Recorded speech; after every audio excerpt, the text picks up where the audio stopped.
Quand un pèlerin il se perd, c'est pas le bout du monde. Quand un pèlerin se perd à Mina, ça peut vite devenir compliqué.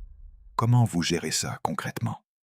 Donc quand un pèlerin il se perd, c'est pas le bout du monde. Dans le sens où le pèlerin, où ça devient grave, c'est que si le pèlerin il sort de son hôtel par exemple, qu'il a aucune pièce d'identité sur lui, qu'il n'a pas d'identification, donc un badge qui puisse, où il y a son nom, son prénom, son numéro de visa, l'adresse de ses hôtels à Médine à la Mecque, là c'est grave. Et si en plus de ça, le pèlerin, il est d'un certain âge, il ne sait pas lire, il ne sait pas écrire, c'est là que ça devient grave. Mais sinon, d'ordre général, tous les pèlerins ont des badges.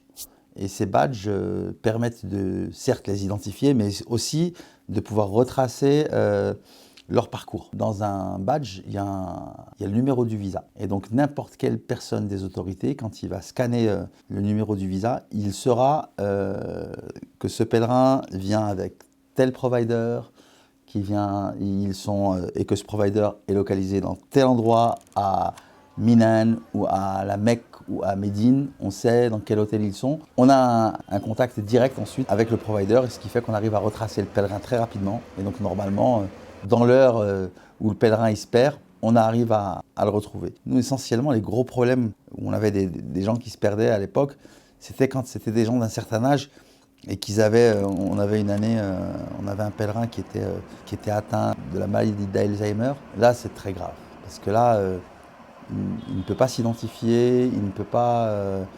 si on ne le retrouve pas et si on ne nous appelle pas pour lui dire qu'on l'a retrouvé, c'est très très compliqué de le retrouver.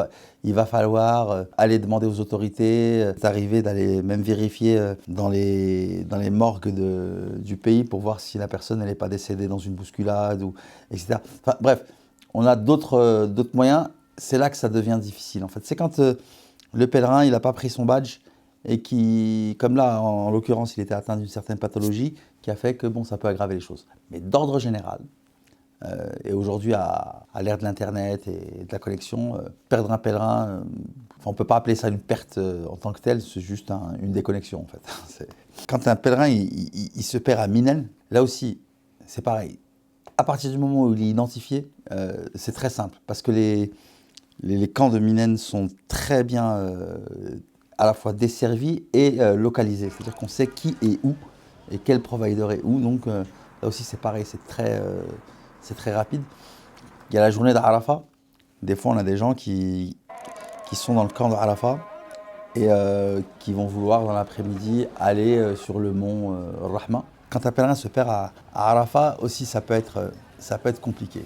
Le jour de Arafat, c'est qu'on a une concentration de tous les pèlerins dans une zone limitée, et ce qui fait qu'il y a énormément de monde.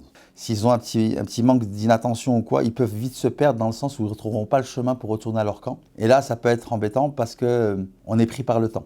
C'est-à-dire qu'après le Maghreb, les pèlerins vont se déplacer à Muzdalifa et on va attendre personne. C'est-à-dire que les bus vont arriver, on va charger les bus et vont partir. Ce jour-là, au Maghreb du 9e jour, c'est le pire moment pour se perdre. Pourquoi ? Parce qu'il se peut que vous vous perdiez et que vous ne retrouviez votre camp que tard, que quand vous arriviez au camp, le groupe est déjà parti.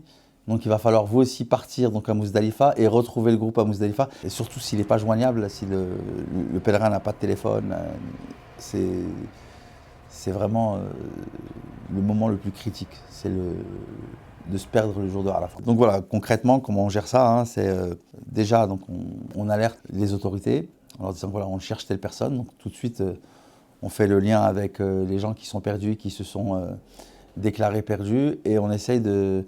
Mais quoi qu'il en soit, voilà, c'est une procédure qu'on fait avec les autorités sur place, et ça prend un certain temps, et puis en fin de compte, les pèlerins sont peut-être un petit peu séparés, mais à la fin, tout le monde se retrouve, et on arrive à passer outre. Vraiment, où j'insiste vraiment, c'est que se perdre à la Mecque, se perdre à Médine, ça va être simple, dans le sens où on sait dans quel hôtel on est, il y aura toujours quelqu'un des autorités qui vous ramènera à l'hôtel.